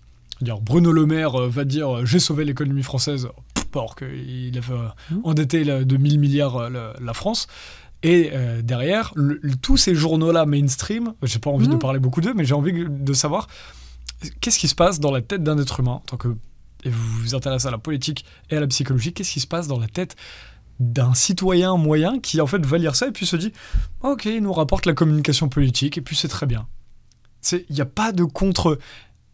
Le travail de journaliste, ça devrait être « Ok, le ministre dit ça, mais en vrai, voilà son bilan, son bilan. » Qu'est-ce qui se passe dans la tête des citoyens qui aujourd'hui lisent les médias mainstream? Alors, je ne sais pas ce qui se passe dans la tête des citoyens. Vous en recevez pas en cabinet on ne parle pas toujours de ça, voire pas très souvent. mais même si ça peut arriver, bien sûr. Je ne sais pas ce que les citoyens pensent. Je pense qu'ils sont pris dans une sorte de matrice qu'ils ne remettent pas en question parce que la remise en question est tellement énorme. Pourquoi est-ce qu'on a remis en question, nous, pendant les années Covid? Parce qu'on a vu des choses tellement énormes qu'on s'est dit... J'étais là avant le Covid, moi. Vous y étiez, pardon. je parle de moi parce que moi, avant le Covid, je n'avais rien vu. Pourtant, je me suis toujours intéressé. La crise de 2008, non, ça vous avait pas... Si, ça, d'accord. Non, mais je voyais bien... Moi, c'est là où j'ai vu la première fois la malveillance... Oui. Mais je l'ai compris après, parce que la crise de 2008, moi j'ai 15 ans, mais quand je la vois après à 20 ans, je comprends, il y a eu un documentaire qui est sorti à ce moment-là. Bien sûr. Et si vous voulez, c'est là que je comprends d'autant mieux les gens qui ne voient toujours rien, que j'ai fait partie d'eux en fait, en quelque sorte. C'est-à-dire que vous avez une certaine souplesse mentale qui consiste à dire que, bien entendu, on sait que les hommes politiques ne sont pas tous honnêtes, on sait qu'ils nous mentent, on ne devrait pas accepter ça. Mais ça fait des années qu'on l'accepte. Je pense que le dernier président qui n'a pas menti, c'était probablement De Gaulle. Pompidou ne mentait pas. Il est même parti. Voilà, il est même parti parce qu'il assumait qu'il ne voulait pas mentir et qu'il ne trahissait pas sa parole. Depuis, voilà, ça n'a cessé de se dégrader. Et là maintenant, on est effectivement, on est à l'inverse. La pyramide s'est inversée, tout est mensonge. Mais il y a une espèce de plasticité mentale qui se diffuse aussi dans la population depuis que De Gaulle est parti, qui fait qu'on accepte de plus en plus de savoir, de penser qu'il y a un peu de magouille, de mensonges et de choses de ce genre dans la politique. Mais ce que les gens ont du mal à lâcher, c'est le fait qu'il n'y ait plus aucun sens du bien commun. Vous voyez, il y a un moment où les personnes lâchent. Oui, d'accord, ils nous mentent, ils se servent au passage, ils ont certainement un petit peu de compromission, un peu de concussion, un peu de ceci, un peu. Mais quand même, en tout cas, ils ne voudraient pas le mal des populations. Et là, ça, ils ont du mal à lâcher. Voilà, cette malveillance. Je pense qu'il a, d'où l'importance de votre terme de malveillance, c'est vrai. Là, il y a un moment donné un petit... dans le livre, hein. Oui, non, je parle aussi dans le livre, bien sûr. Il y a un petit cliquet, là, vous voyez, que la plupart des personnes ont du mal à dépasser. Pourquoi ? Parce que justement, une fois qu'on a compris ça, ça nous met dans un grand malaise. C'est-à-dire que ça veut dire qu'à un moment donné, c'est intenable, c'est insoutenable. Nous sommes en danger, nos enfants sont en danger. On ne peut pas rester dans un système pareil. On ne peut pas prétendre s'en désintéresser, à mon avis. On ne peut pas prétendre se dire, bon, comme on nous a appris à le faire, notamment depuis, comme le dit Marcel Gauchet, depuis les années 80, les pouvoirs politiques ont tout fait, notamment pour que la jeunesse se dépolitise. En disant, en gros, en montrant, ne serait-ce que avec ces fameux sujets qu'on n'arrivait jamais à régler, Les faux sujets aussi, dont tout le monde voyait que ce n'étaient pas des vrais sujets, mais comme on nous les imposait au début, ils ont des lubies, etc. En fait, ils n'ont pas des lubies, ils sont en train de nous faire de la propagande. Donc les gens ont lâché progressivement en disant « la politique, ça ne m'intéresse pas ». Mais ça, c'est possible tant que la politique ne vient pas un jour frapper à votre porte et par exemple vous dire « vous êtes obligé de faire cette injection, sinon vous ne pouvez plus travailler ». Ah, est-ce que ce ne serait pas par hasard venu de toutes ces années où moi je me suis planqué loin de la politique, où j'ai fait mon propre business, ma petite vie, c'est très bien d'ailleurs, c'est pas péjoratif ce que je dis là, j'ai vécu en me disant que la politique ça servait à rien, mais un jour quelqu'un frappe à ma porte et me dit vous allez faire cette injection, sinon vous ne pouvez plus, vous n'êtes plus un être social, vous n'avez plus votre place dans la société. Quelqu'un frappe à ma porte et me dit maintenant, à partir de maintenant, vous avez des zones qui s'appellent des ZFE, et comme vous avez une vieille voiture, des zones à faible émission, tout à fait, merci de le préciser. Et comme vous avez une vieille voiture, eh bien vous avez beau être un papa, comme le dit Alexandre Jardin, qui a besoin de raccompagner, papa divorcé, qui doit raccompagner ses enfants dans le centre-ville à la fin du week-end, eh bien écoutez, vous irez à pied parce que vous n'avez pas le droit de vous servir de votre voiture dans ces zones-là. Donc, les DPE également. Donc, un jour, quelqu'un va frapper à votre porte et va vous dire le petit appartement que vous avez aménagé avec amour, qui ne vous a pas coûté très cher parce que vous n'aviez pas beaucoup de sous, mais que vous aviez prévu soit de louer pour votre retraite en complément de revenus, soit d'habiter ou de transmettre à votre fils ou à votre fille, etc. Eh bien, il n'est plus sur le marché, il ne peut plus être loué. Ils avaient même pensé, souvenez-vous, à la possibilité qu'il ne puisse plus être habité par le propriétaire lui-même. Ils n'ont pas été jusque-là, mais c'est dans leurs tuyaux, puisqu'ils l'ont annoncé. Ils annoncent toujours ce qu'ils ont en tête. Et si vous vous souvenez, il y a quelques années, ils avaient été jusque-là. Peut-être qu'effectivement, à terme, je ne sais même pas si ce n'est pas encore prévu, ces appartements, soi-disant passoires thermiques, ne pourraient même plus être utilisés par leurs propres propriétaires. Donc ce sont des gens que l'on exproprie. Mais souvenez-vous du slogan de Davos, vous ne posséderez plus rien, mais vous serez heureux. Donc, vous voyez les déclinaisons. Voilà. Donc, vous vous êtes tenu éloigné de la politique, mais c'est la politique qui vient vous chercher. Parce que la politique, c'est jamais, au sens grec du terme, que la gestion de la cité. Si vous vous désintéressez de la gestion de votre cité, eh bien, un jour, vous n'avez plus aucune liberté et vous êtes dépossédé de tout. Comment, par quel biais, aujourd'hui, ça peut être le plus simple en tant que psychologue, comment vous regardez, comment est-ce qu'on peut recréer du débat, comment est-ce qu'on peut retoucher les gens, ou est-ce que ça vient par de l'action sociale, comme on en parlait hors micro, comment est-ce qu'on peut plus réimpulser du vrai dans la société, du politique dans la société? On parlait de café associatif, hors micro, etc. Est-ce que ça vient de là, ou est-ce qu'il y a des biais psychologiques où on peut quand même arriver à toucher les personnes en leur disant, peut-être pas en disant, je comprends ton déni, mais alors, je sais pas comment on peut faire. Il y a faire. plein de façons de toucher les personnes. Je crois qu'il est relativement inutile de reparler des choses sur lesquelles ils ont un blocage, notamment les choses qu'ils n'ont pas vues et qu'ils n'ont pas faites à ce moment-là. Donc le Covid, faut lâcher. Moi, j'aurais tendance à penser que oui, même si j'en parle dans mon livre, mais j'en parle aussi pour les personnes l'autre partie de la population traumatisée, c'est-à-dire ceux qui ont tout de suite compris et qui ont dû traverser tout ça. Ils sont aussi malmenés, beaucoup de gens souffrent. Un petit peu. J'ai plein de gens qui m'écrivent et même qui quand témoignent. On est journaliste. Mais évidemment, on a tous souffert, donc voilà. Mais pour les personnes, effectivement, qui n'auraient pas encore compris la nature de ce qui se met en place, c'est pas la peine de leur prendre la tête. Je pense que ce qu'il faut, il y a plusieurs choses qu'il faut. Sur un plan politique, il faut agir là, dans le présent, là où les gens sont menacés. Par exemple, là, il vient d'avoir, je trouve, une très très belle victoire des gueux, là, avec l'aide d'Alexandre Jardin, mais plein de gens avec lui, des députés, des sénateurs, des associations, les motards en colère, enfin, formidable, plein de gens, en disant, là, voilà les conséquences de ce que vous voulez nous faire passer, les conséquences très concrètes. Je crois que c'est 22 à 26 millions de Français qui étaient concernés, 11 millions de voitures, des gens qui perdaient du patrimoine, des gens qui ne pouvaient plus aller au travail. C'était une ségrégation. Encore une expropriation et une ségrégation sociale. Là, c'est très concret et ça touche les gens de manière concrète. Pour les gens qui nous regardent, qui ne sont pas en France, en fait, ça voulait dire que vous ne pouvez plus prendre, vous l'avez dit tout à l'heure, prendre sa voiture dans certaines zones et du coup, certains ne pouvaient plus se rendre sur leur lieu de travail ou circuler ou sans se prendre une amende, etc. Donc... Tout à fait. Et Et bien entendu, sans avoir les moyens d'acheter la bonne voiture. La soi-disant bonne voiture, qui serait soi-disant la voiture électrique, qu'à mon avis, on risque d'interdire dans quelques années. Exactement. Parce que les assurances n'en voudront plus, vu qu'elles se mettent à flamber dans les garages et qu'elles posent un tas de problèmes. Mais pour l'instant, mais c'est pas grave, on ruinera un peu plus les gens. On les aura poussés vers la voiture électrique, on leur dit « Ah ben excusez-nous, ça marche pas du tout ». On leur dira pas « Excusez-nous », on leur dira « Ah non, ça n'est pas aussi bien que ce qu'on pensait, retour à la voiture thermique ». Ils sont tout à fait capables de faire ça. Comme ça ruinera un peu les gens qui auront investi comme ils pourraient dans une voiture électrique et qui devront retourner au thermique. Tout ça, ça fait toujours le jeu de la même chose, ça ne les dérange pas, eux. Mais vous voyez comment, pour un Français, un citoyen lambda, ce que je suis en train de dire est juste monstrueux. Je pense qu'il y a peut-être des gens qui sont en train de nous écouter et de dire la dame, elle va un peu loin là, parce que c'est presque sadique. Mais si vous vous dites que le but, c'est de ruiner les populations, qu'elles aient de moins en moins d'autonomie, et aussi que leur morale ne soit pas bon, et bien une fois que vous avez compris ça, ça leur pose aucun problème de faire ces allers-retours. Voilà. Donc la question était... Comment par quel biais psychologique on peut toucher les gens pour leur faire comprendre. C'est pas que du psychologique. Je pense qu'il faut beaucoup informer. Ça, c'est votre rôle, ça tombe bien, c'est notre rôle à tous quelque part, mais particulièrement le vôtre. Mais c'est vrai que c'est le rôle, à mon avis, de tout citoyen qui a compris, c'est informer sur des choses extrêmement concrètes. Ce sujet ne t'intéresse pas, mais est-ce que tu as bien compris ce qui va se passer si tu ne bouges pas ?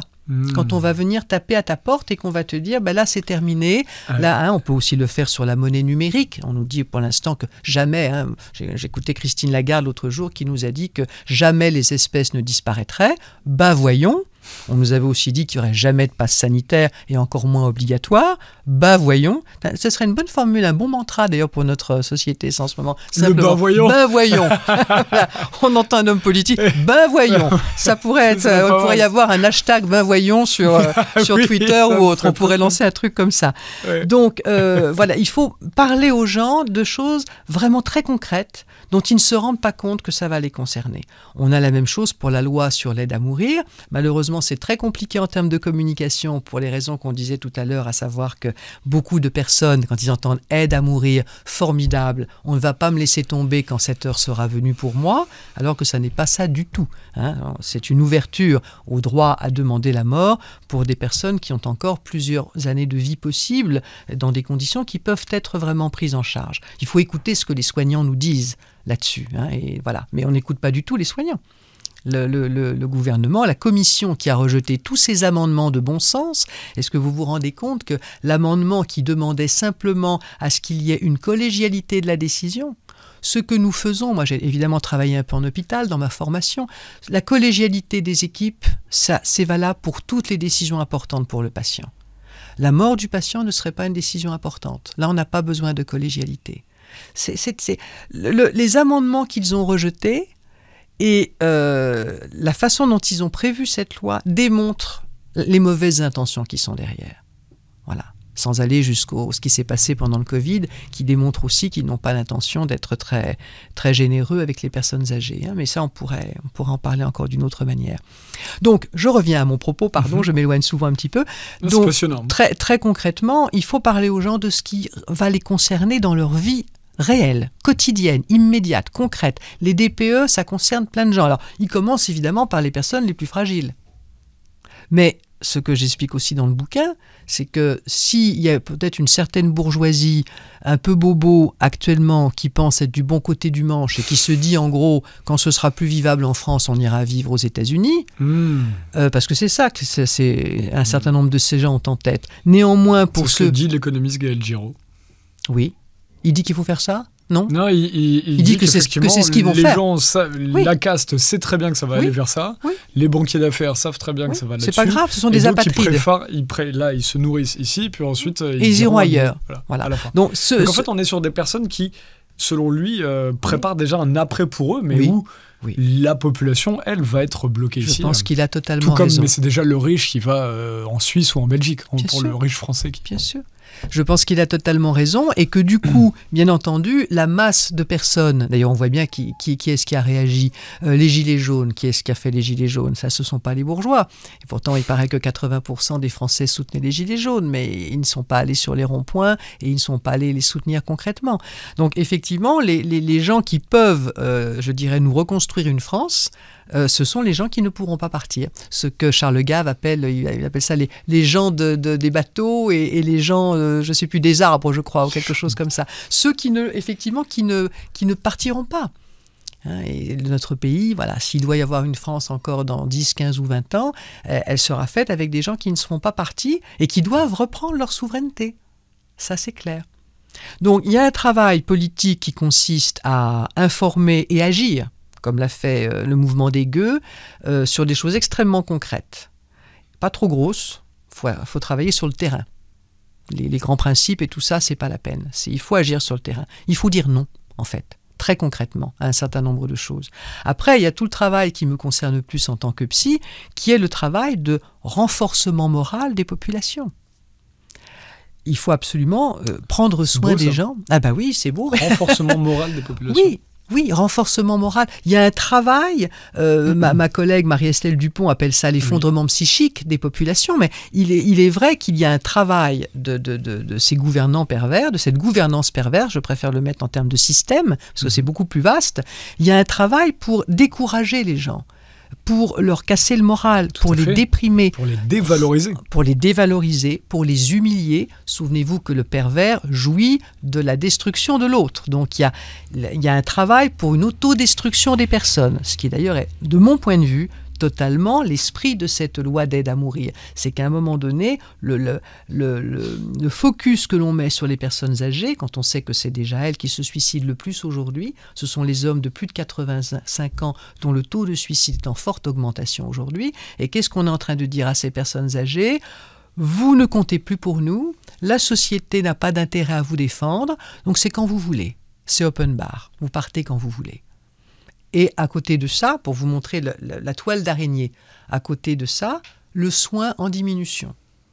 On sait bien que ce sont dans les dernières années de la vie que le besoin de soins est le plus important, qu'il est effectivement très coûteux. Je crois que la dernière année de la vie représente à peu près 26 000 euros en moyenne de dépenses pour la sécurité sociale pour la dernière année de vie d'une personne en fin de vie. Et on en parle peu de ça. Oh, on commence à chiffrer les choses et c'est là qu'on voit que, bien entendu, ces choses ont été chiffrées. Les mutuelles les ont chiffrées.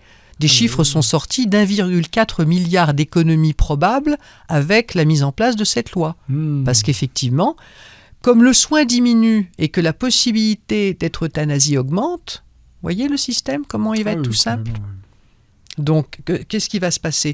J'écoutais l'autre jour Philippe Juvin qui a beaucoup bataillé dans l'hémicycle à propos de cette loi, contre les conditions actuelles de cette loi, et qui donnait un exemple tout simple d'une personne, il y en a plein comme ça, des personnes âgées dans notre pays, qui donc a besoin d'une infirmière qui passe une fois par jour. L'infirmière passe à 5 heures du soir. La personne n'est plus autonome, donc l'infirmière lui fait sa toilette, lui donne à manger et la couche à 5 heures du soir. Voilà.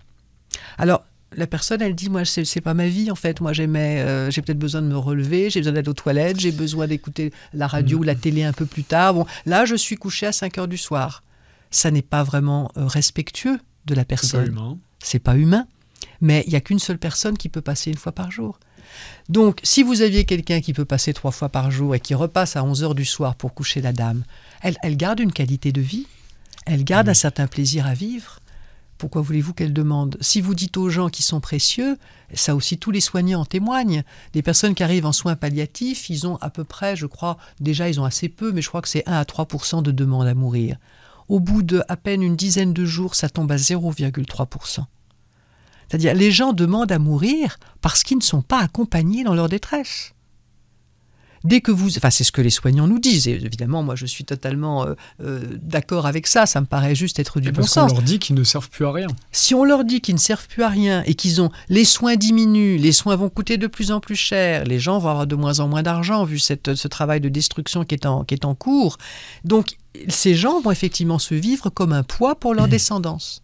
Surtout les plus pauvres. Comme le dit très justement Juvin, cette loi est faite par des gens qui ont des moyens, qui sont entourés, puisque a priori pour l'instant ils sont députés ou sénateurs ou autres, ou dans les cabinets ministériels, mais elle va être appliquée à des gens qui n'ont pas de moyens, dont les héritiers ou les successeurs ou la famille a très peu de moyens, et ils vont effectivement être une charge. Et la société leur dira, nous on ne sait pas faire. C'est intéressant parce que vous avez parlé de tous ces aspects où le politique est attaqué aujourd'hui, pas l'homme politique, la vie politique est attaquée aujourd'hui pour la population. Et en fait, on se rend compte que justement, il n'y a plus rien qui est adapté à l'être humain aujourd'hui. Bien sûr. Là, on en est sur la fin de vie, mais même avant la fin de vie, même avant les EHPAD, on n'a plus de lien entre les générations aujourd'hui. Moi qui suis dans le monde associatif, et pas que dans le monde associatif résistant, humaniste, alternatif, non. C'est dans toutes les associations, il y a une cassure entre eux. Il y a des assos avec quasiment que des jeunes, moins de 25, moins de 30, et le reste, tu as les plus de... Bon, les trentenaires sont très dans le travail. Oui. Et ensuite, et après, il y a les personnes âgées qui ont du bout du temps. Ou plus 40, quoi. Oui, bien sûr. Donc c'est intéressant parce que il y a tout ce lien-là qui a été cassé, plus il n'y a plus de vie... c'est pareil, avant, il y avait plus de vie intergénérationnelle. Ah, bien sûr. Donc c'est intéressant parce qu'il y a tout ce côté-là, finalement, à reconstruire si les gens se disent... Mais pour ça, on en revient à ce qu'on se disait tout à l'heure. Il faut accepter que, OK, en fait, même si on n'accepte pas que la société est malveillante, tout le monde peut se dire, bon, dans tous les cas, les politiques font n'importe quoi, quel qu'il soit, on ne va pas attendre de voter tous les 5 ans, et on va recréer une culture. Tout à fait. Et l'action sociale. Tout à fait. Dont on parlait hors micro. Tout à fait. C'est vrai qu'il n'y a pas besoin de pousser le raisonnement jusqu'où je le pousse pour se dire qu'il faut recréer du lien social entre... Moi, je pense que c'est indispensable comme fond, si j'ose dire, de connaissances. Je suis obligé en tant que psy de penser, et pas seulement en tant que psy, mais de penser que la vérité nous rendra libres, comme le disent les évangiles. Il n'y a pas de vraie liberté sans connaissance de la vraie vérité, me semble-t-il. Ça me passionne ce que vous dites là. Alors, on va dériver un petit peu, mais ça m'intéresse d'avoir votre avis parce que ce que vous dites, sans vouloir être... Je veux pas du tout faire une séparation. Mais les gens n'ont, pour faire un gros travail intellectuel, le travail intellectuel n'a jamais été pour tout le monde. Parce que les gens n'ont pas le temps, parce que les gens n'ont pas l'envie. On parlait de l'histoire tout à l'heure. Les gens ne regardent pas l'histoire, jamais. Pour moi, je vous demandais s'il y avait des biais psychologiques, parce que des fois, je ne comprends pas à quel point. Les gens ne regardent pas, du coup, ont l'impression que ça tombe d'aujourd'hui, les manipulations des dirigeants. Non, c'est depuis les civilisations assyriennes, c'était ça. Depuis qu'il y a des sociétés, bien sûr. Oui. Bien sûr. Tu retournes dans tout ce qui se passait en Mésopotamie à l'époque, tu avais déjà dès que l'être humain a été tiré de la nature pour aller vivre dans des remparts, tu as eu ça. Bien Donc sûr. Voilà, les gens n'ont pas envie toujours de faire un travail, d'aller voir... moi, je m'intéresse pas à tout, moi je m'intéresse pas à la chimie, on peut pas s'intéresser à tout, on n'a pas le temps. Mais finalement, la vérité vient, plus on se rapproche de la vérité, plus on lit de manière honnête, plus on discute de manière honnête, et en fait les gens n'ont pas toujours l'énergie pour ça. Nous, c'est notre métier, donc on a le temps. Mais finalement, on peut pas attendre que la connaissance se diffuse, puisque entre-temps, il y a trop de médias mainstream qui mettent n'importe quoi dans le schmilblick. Je ne suis pas sûr de ça. Moi non plus. J'entends ce que Moi non vous plus, dites, je discute. J'entends ce que vous dites. C'est vrai que les gens n'ont pas besoin, ils ne peuvent pas suivre tout en détail, etc. Mais je trouve qu'actuellement, on a en même temps, c'est le bon côté de ce que j'essaie d'expliquer là. Je dis pas que c'est pas bien, les médias mainstream, par exemple, ou même les déclarations de nos ministres, même si quelqu'un n'écoute pas tout et n'entend pas tout, moi j'écoute beaucoup les mainstream pour voir comment ils se tirent des balles dans le pied. Notre président qui rentre en disant que c'est pas du tout bien qu'il y ait des gens qui détricotent le magnifique programme écologique qu'il a mis en place avec les ZFE et les DPE. Merci, monsieur le président. Vous nous le redites un peu? Et puis après, qu'il va dire que c'est quand même embêtant qu'il y ait des gens qui ne se préoccupent que des faits divers, n'est-ce pas? Alors qu'on avait encore un jeune homme qui venait d'être tué à la suite, petit Benoît, le jeune Benoît, à la suite du match de l'autre jour. Et c'est désolant que les Français se consacrent aux faits divers alors qu'on est en train de détruire la planète.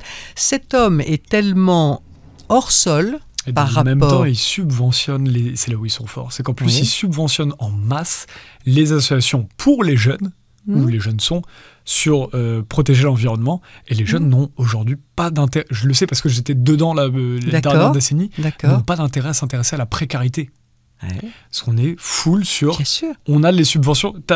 Si tu veux faire des trucs pour des gilets jaunes ou n'importe quoi, là, tu vas rien avoir. Ou même t'enlever la cagnotte. Par contre, dès que c'est pour l'environnement, là, 100 000 €. Bien sûr. Et surtout un environnement souvent, là encore, dévoyé. C'est-à-dire pas les vraies questions d'environnement, et elles existent, il y en a un certain nombre, mais des questions d'environnement parfaitement instrumentalisées. Ce qu'on disait tout à l'heure sur l'escrologie. Donc là encore, on détourne la puissance, l'énergie de la jeunesse et l'énergie des gens en général, mais particulièrement des jeunes, sur des faux problèmes en fait. Comme ça, bien entendu, l'idée c'est qu'ils ne s'intéressent pas aux vrais problèmes. Hein, les vrais problèmes, c'est sans doute, à mon avis, ce dont nous sommes en train de parler. Fascinant. Donc je vous disais que j'étais pas sûre parce que quand les mainstream, quand on voit certains comportements, certains commentaires, finalement, même si les gens n'écoutent pas tout, je pense que ça participe quand même beaucoup à leur éveil, à leur compréhension des choses. Oui. Parce qu'il faut quand même pas exagérer. Je pense que les gens qui ont entendu le président dire que ne comprenaient pas qu'il y ait des gens assez stupides, hein, c'est toujours ces Gaulois réfractaires et totalement stupides, qui s'intéressent à la mort des enfants, à des enfants qui n'auraient jamais dû, bien sûr, se retrouver dans cette situation, plutôt que de s'intéresser aux océans. Évidemment, il n'a pas d'enfant, et c'est peut-être pas ce que c'est que le lien parent-enfant, c'est tout à fait probable. J'ajoute que les grands pervers et les psychopathes ont toujours un rapport extrêmement distant, pour ne pas dire hostile, bien sûr, notamment au père. Hein. Enfin, c'est une petite parenthèse psychologique au milieu de notre analyse. Donc ça, je pense que les liens parents-enfants et tout ce que ça peut représenter échappent probablement à ce monsieur et à beaucoup d'autres. Mais bon, c'est bien, les Français qui sont pour à 99% parents et pour qui je pense que leurs enfants, probablement, c'est ce qu'ils ont de plus cher au monde, c'est bien qu'ils entendent ça. Parce qu'ils sont obligés, ils ne connaissent pas la définition du psychopathe, mais ils sont obligés de se dire que ça, c'est pas normal, quand même. Il n'y a pas besoin d'avoir fait des années d'études en psychologie pour se rendre compte que c'est une phrase monstrueuse. Moi, je suis d'accord avec vous. Hein. Je pense qu'effectivement, il faut que l'information circule, etc. Mais je pense que c'est limité par des biais de cerveau humain où les gens n'ont pas le temps, soit pas le temps, soit pas les... Voilà, c'est vrai que la tendance de tout le monde, c'est de réagir quand, comme je vous disais tout à l'heure, cette image, quand on frappe à votre porte. C'est ça. Mais comme le disait... C'est le pass sanitaire a frappé à notre porte, et c'est ça qui a aussi réveillé. Voilà, nous, ça nous a réveillés. Mais là où c'est intéressant, si on en revient, on peut en parler maintenant, j'allais en reparler après, mais notre discussion qu'on avait hors micro était très intéressante sur l'ingénierie sociale, parce que vous en parlez dedans et vous dites que ça joue sur des biais psychologiques. Et moi, je vous disais ce que, en ce moment, moi, je réfléchissais à ça sur l'ingénierie. J'avais l'impression que l'ingénierie sociale n'était pas que mauvaise. Par exemple, si on met des cafés associatifs partout, ça peut changer la face du monde. Et vous m'avez dit, non, ça par exemple, c'est pas de l'ingénierie sociale. Oui, alors, vous me parliez effectivement des cafés associatifs et je vous disais, de mon point de vue, ce n'est pas de l'ingénierie sociale, c'est de l'action sociale. Puisque dans la notion d'ingénierie, qu'on le veuille ou non, alors après ça se discute, mais sur le plan éthique, je pense que ça pose question, il y a quand même cette notion de manipuler. Dans l'ingénierie sociale. Dans l'ingénierie. Un ingénieur, qu'est-ce qu'il fait? Il a différents outils concrets, pratiques qui lui sont donnés ou dont il doit se doter pour construire quelque chose et pour avoir un objectif précis. Donc dans l'ingénierie sociale, on connaît les bases même et souvent on connaît la psychologie. Ces gens, les cabinets conseils qui conseillent ces gouvernants connaissent la psychologie humaine de manière extrêmement fouillée, mais ils connaissent aussi la manipulation, ils connaissent les manipulations de la peur, la manipulation des émotions humaines, comment on pousse les gens dans telle direction ou telle autre. J'en parle beaucoup dans le bouquin parce qu'il faut que les gens sachent que ça date de très longtemps. Ça date un peu de toujours, sauf que ça a été conceptualisé beaucoup à partir du 19e siècle. Ça a commencé par un garçon comme Bernays et puis après ça n'a jamais cessé. Et c'est encore aujourd'hui de plus en plus développé. Les outils sont nombreux, donc... qu'on le veuille ou non, dès qu'on parle d'ingénierie, on parle de manipulation des sentiments, des émotions et de l'être humain. Alors, il y a des gens qui seront d'accord pour qu'on manipule l'être humain dans son intérêt. Moi, pas, en tant que psychologue, parce qu'on commence dans la notion d'intérêt. Quel est l'intérêt de l'autre ? J'en sais rien. Pour moi, c'est à l'autre de décider de son propre intérêt. Donc, j'opposerais, moi, à la notion d'ingénierie sociale au soi-disant bénéfice de l'autre, j'opposerais beaucoup plus l'éducation, la formation, le fait de doter les gens des outils nécessaires à leur libre arbitre et à leur capacité à se transformer eux-mêmes dans la direction et de la façon qui leur paraît juste. Jusqu'à quel degré, aujourd'hui, les citoyens français vivent ce que vous êtes en train de dire dans... Combien de Français peuvent suivre leur aventure de vie, leurs désirs, leurs envies du moment, ou juste leur libre arbitre? C'est intéressant ce que vous dites là. Alors, c'est une très bonne question. J'ai l'impression que c'est tout l'inverse, en fait, qu'on vit. C'est de plus en plus l'inverse. C'est de plus en plus difficile, pour beaucoup de raisons, d'ailleurs pas seulement pour celles qu'on a évoquées, mais aussi parce qu'il y a une uniformisation des modes de vie. L'aventure est de plus en plus complexe aujourd'hui. À part les gens qui font de la voile, ça reste extraordinaire. Les montagnards, non mais il reste l'aventure effectivement dans certains sports.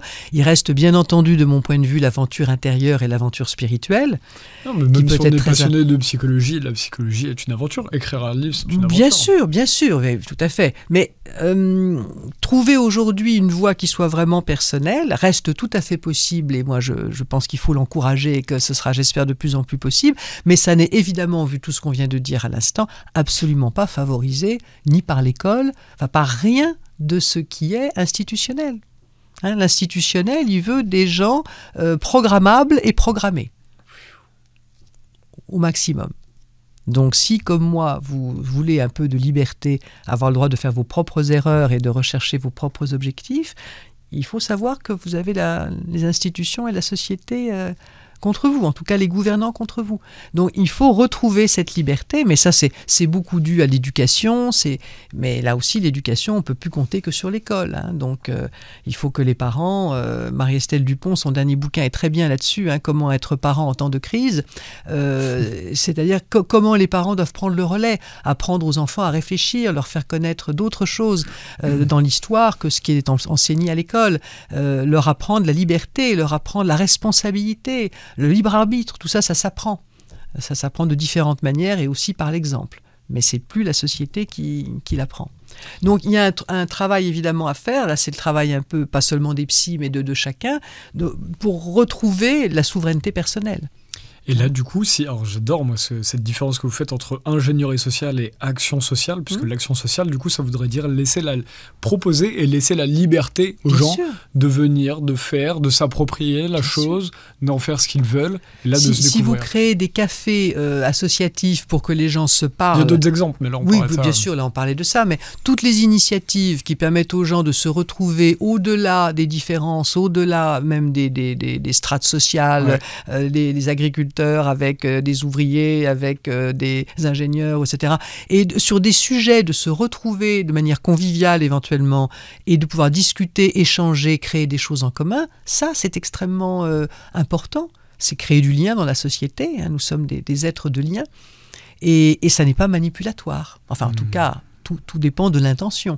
Mais au départ, s'il n'y a pas l'objectif de leur faire passer tel ou tel message, eh bien, ça n'est pas manipulatoire, ça n'est pas de l'ingénierie sociale. C'est juste développer, aider à créer du lien. Et c'est extrêmement précieux. Et c'est fascinant cette discussion parce que est-ce que des êtres humains qui ont été autant formatés, autant manipulés depuis leur enfance, qu'est-ce qui se passerait si demain on leur disait du jour au lendemain, on vous met une société libre, vous êtes vraiment en rapport avec votre liberté, vous n'êtes plus obligé de penser comme on vous est obligé à penser dans le passé. Vous pouvez juste recréer parce qu'aujourd'hui on va être obligé de retrouver au moins, on en parlait tout à l'heure hors micro, la société actuelle ne respecte pas les rythmes profonds de l'être humain.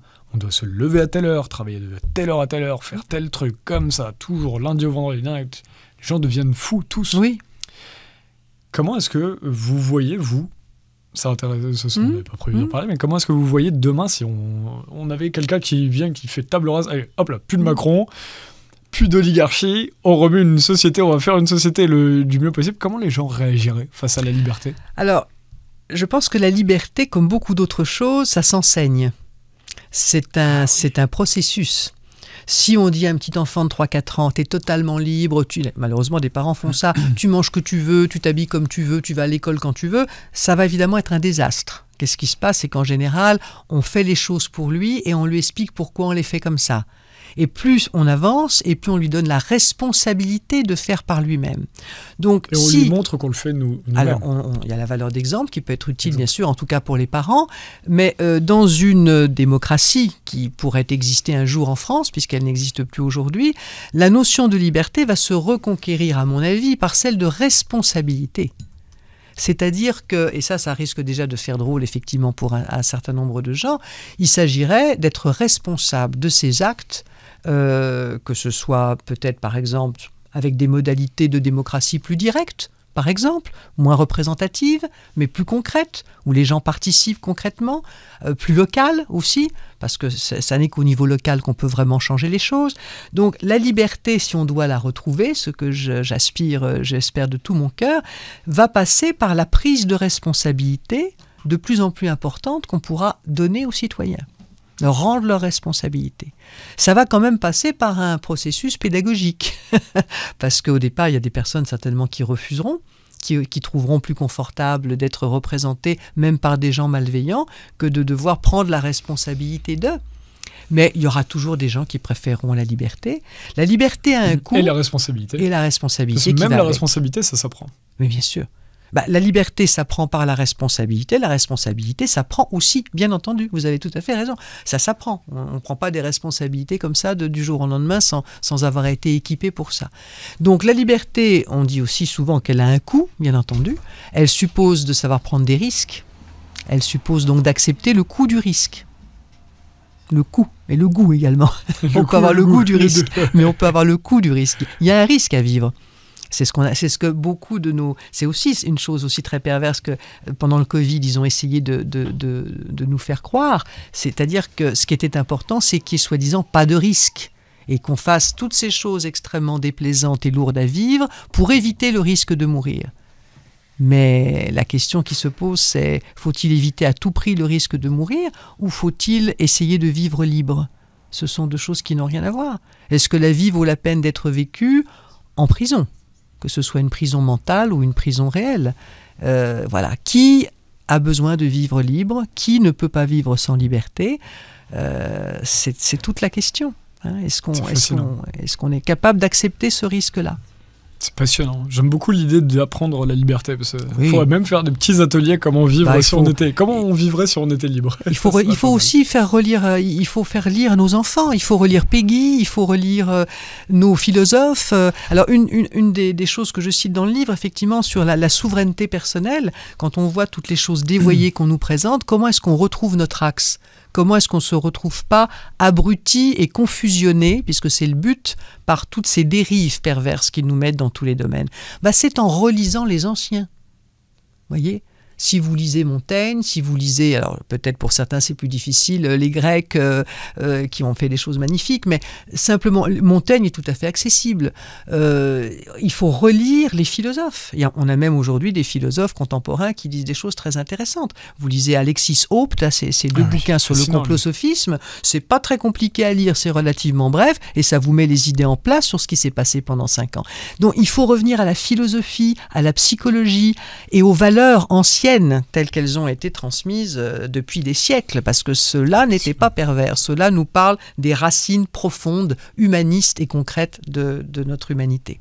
On arrive déjà vers la fin de l'entretien. Ça fait plus d'une heure qu'on parle et c'est vraiment passionnant comme débat. Finalement, ça passe vite. Je craignais que ce soit long.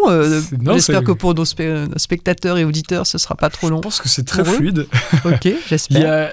Il y avait 2 points que je voulais absolument aborder, qui sont tirés du livre. J'aurais dû en parler un petit peu plus tôt, mais c'est pas grave. Vous avez cette phrase qui dit « Le narcissisme où le narcissique ne prête pas à l'autre la même humanité ». Et ça, vous le relayez, vous le reliez dans un paragraphe qui parle de comment est-ce que la perversion narcissique. Le pervers est celui qui est dans l'absence d'émotion et de compassion pour la souffrance de l'autre. Et qui suit le paragraphe où vous parliez, ou le chapitre où vous parliez de comment le pouvoir part du politique, se diffuse dans les institutions et les entreprises. On en a parlé tout à l'heure. Finalement, est-ce que le pouvoir essaye de faire de nous aussi des narcissiques? On en a parlé avec le capitalisme. Le capitalisme, vous m'avez dit, je crois, on en a parlé hors micro, le système économique tel qu'il est là, on n'est pas là pour faire le monde économique, mais on est là pour analyser le monde économique aujourd'hui. On parle de cette cassure du rythme profond. C'est le terreau parfait pour poser les bases de jouer sur stimuler les biais de l'être humain, l'égoïsme, la volonté de se mettre en avant, d'être aimé, de faire de l'argent, plus d'argent que le voisin, etc. Voilà. Le narcissique ne prête pas à l'autre la même humanité. Est-ce qu'on a perdu notre humanité ? Oh, Dieu soit loué, non, je pense pas. Je pense pas qu'on ait perdu notre humanité, mais je pense que le système que nous avons en partie décrit aujourd'hui tente à nous la faire perdre. Le but, c'est ça. Et on résiste ? Et une forme de résilience. Je pense qu'ils n'y arriveront jamais. Moi, je suis très optimiste. Je suis un peu croyante aussi, donc je ne peux pas penser une chose pareille. Et la division je suis très jungienne sur le plan psychologique. C'est-à-dire que pour Jung, nous avons en nous ce qu'il appelle le soi, une profondeur humaine et un lien, une connexion avec l'intelligence universelle qui n'est pas totalement débranchable. normalement, qu'on ne peut pas. Alors peut-être avec une puce, on arrivera, sinon à la débrancher, du moins à faire passer d'autres informations par-dessus. Mais dans notre humanité, il y a une créativité, une reliance à... Toute personne spirituelle, justement, sait ça, c'est-à-dire que nous sommes reliés à plus grand que nous et que nous sommes inspirés par plus grand que nous. Et donc, vous savez, c'est un peu comme la nature qui se renouvelle sans arrêt. Si vous bétonnez une pelouse, j'ai fait ça chez moi, donc je sais très bien de quoi je parle, j'espérais avoir un endroit où l'herbe ne repousse pas, et 5 ans plus tard, j'ai des petites pointes d'herbe qui sont en train de passer par des petites failles, mais à peine perceptibles. Et ça, c'est la puissance de la nature. Donc, je pense qu'il y a en tout homme, même déconstruit, comme dirait Sandrine Rousseau, on n'en a pas parlé, ça, de la masculinité déconstruite, mais ça fait aussi partie, bien sûr, de l'objectif pervers. Il y a cette nature que nous avons d'avoir besoin d'être libre, d'avoir besoin de créer, d'être relié à plus fort que nous. Ça ne se détruit pas comme ça. Alors, il faudra vraiment qu'ils nous mettent beaucoup de puces dans la tête. Et j'espère que quand on en sera à mettre des puces dans la tête des gens, là encore, un certain nombre de gens réagiront. Je ne pense pas qu'ils y arriveront. Mais c'est vrai qu'ils essaient de créer, elle est en partie créée, mais par exemple, je vais citer un exemple concret. J'ai reçu en début de semaine un jeune homme qui craignait d'être devenu geek parce qu'effectivement, il passe 10-15 heures par jour sur les jeux vidéo. Voilà typiquement le genre de fonctionnement qu'ils essaient de faire vivre aux jeunes, hein, cet enfermement dans un monde virtuel, etc. Ouais. Et donc, je le recevais en me disant, voilà, je vais peut-être avoir à traiter vraiment quelque chose de l'ordre de l'addiction et tout ça. Et j'ai été hyper heureuse de constater que, certes, il passe 10-15 heures par jour. Bon, il va y avoir un petit problème qu'on va essayer de régler, là, bien sûr. Par jour ? Par jour. Il passe pratiquement toutes ses journées. Oui. Il passe pratiquement toutes ses journées dessus. Mais... quand je l'ai entendu parler, dans la rencontre déjà, avec quelqu'un qui ne connaissait pas du tout, on a parlé d'un tas de choses. Il était d'une vivacité, d'une vie, Je me suis dit, mais en fait, ok, il y a ça il va certainement falloir qu'on s'en occupe un peu. Il y a un mode de vie à revoir. Il y a un mode de vie à revoir, mais il y a une vie, il y a une vitalité, il y a un goût des autres, il a voyagé, il a fait des choses. J'ai dit, tout va bien, on va y arriver. Voyez ? Et effectivement, au départ, on pouvait voir que le béton, et il y avait déjà toutes les petites pousses qui étaient là. Hein. Donc, je suis assez optimiste pour ça. Bien sûr, ils veulent créer... Alors, la contagion perverse, c'est quelque chose qu'il faut aussi comprendre et repérer. Et comme je le dis dans le livre, quand on est dans une situation de perversion, en général, il faut fuir. Il faut l'éviter, hein. C'est inutile de lutter. Mais il faut l'éviter, il faut rejoindre d'autres gens qui ne sont pas pervers et continuer à travailler pour les objectifs qui sont les nôtres. Et comme ça, on y arrivera. C'est passionnant. Et souvent, les jeux vidéo... là, je parle d'exemples personnels, mais en fait, quand tu ne trouves pas à l'extérieur ce que tu veux, ça peut t'apporter une simulation virtuelle de liens humains. Ah oui. Donc en fait, ça part pas d'une volonté de je vais m'isoler dans ma grotte et jouer. Ça part de je vais essayer de trouver quelque chose qui me fasse rêver dans une société où c'est pas si simple de trouver ce lien humain-là, même dans les associations, tout ce qu'il y a de plus subventionné dans lesquelles j'ai pu aller. Tu as parfois un côté complètement mortifère qui est plus de l'ordre de l'aventure, qui essaie toujours de réparer quelque chose et qui... Encore une fois, moi j'ai mis 10-15 ans pour comprendre à quel point les subventions de l'État sur les associations permettaient aussi de diriger les associations dans un certain sens. Mais oui, bien entendu, tout à fait. Autrement dit, voilà, nous finissons sur une note plutôt positive, mais il y avait encore une question. Oui, non. Je ne savais pas si vous vouliez rajouter, parce que c'est passionnant à chaque fois. Moi, j'adore parler de psychologie.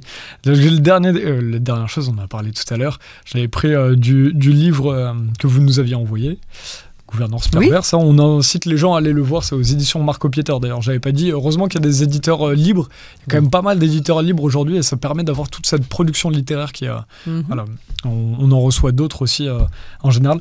Vous dites en psychopathologie, ça je l'ai découvert moi chez vous, on sait que depuis les débuts de la psychiatrie, que la double contrainte mène à la schizophrénie. La schizophrénie, en termes médicaux, c'est quand on a un dédoublement de personnalité.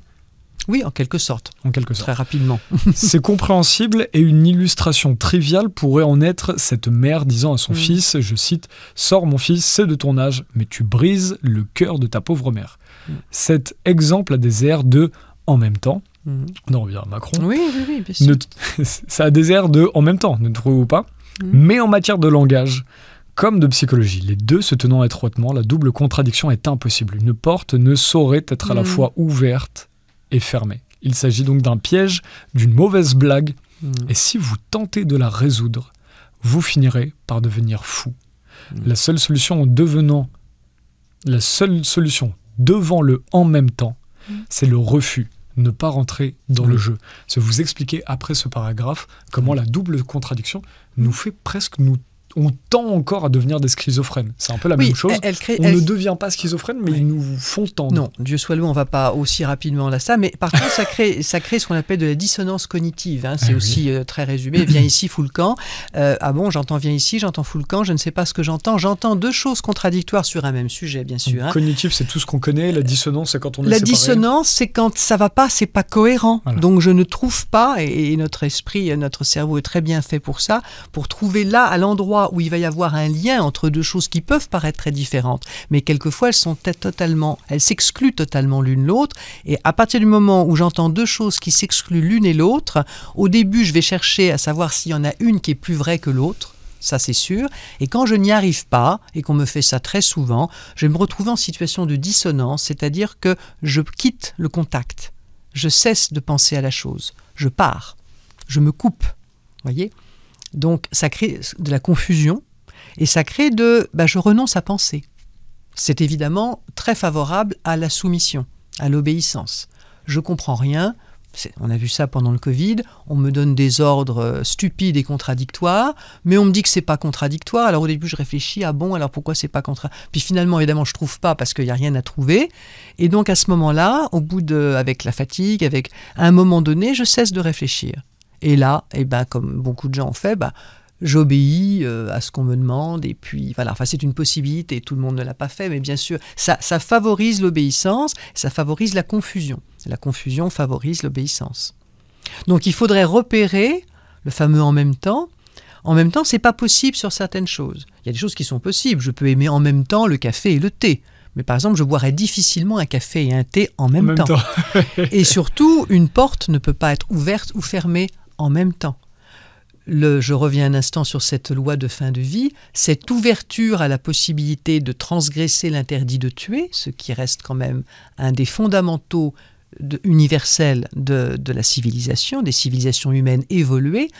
Une fois que j'ai transgressé, j'ai ouvert la porte sur cette transgression, c'est comme si elle était grande ouverte. D'ailleurs, ces gens nous disent qu'ils ont l'intention de l'ouvrir plus.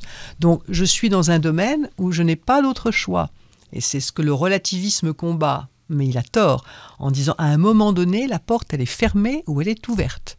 Et si je l'ouvre, c'est fini. C'est le rôle du tabou et de l'interdit. Hein.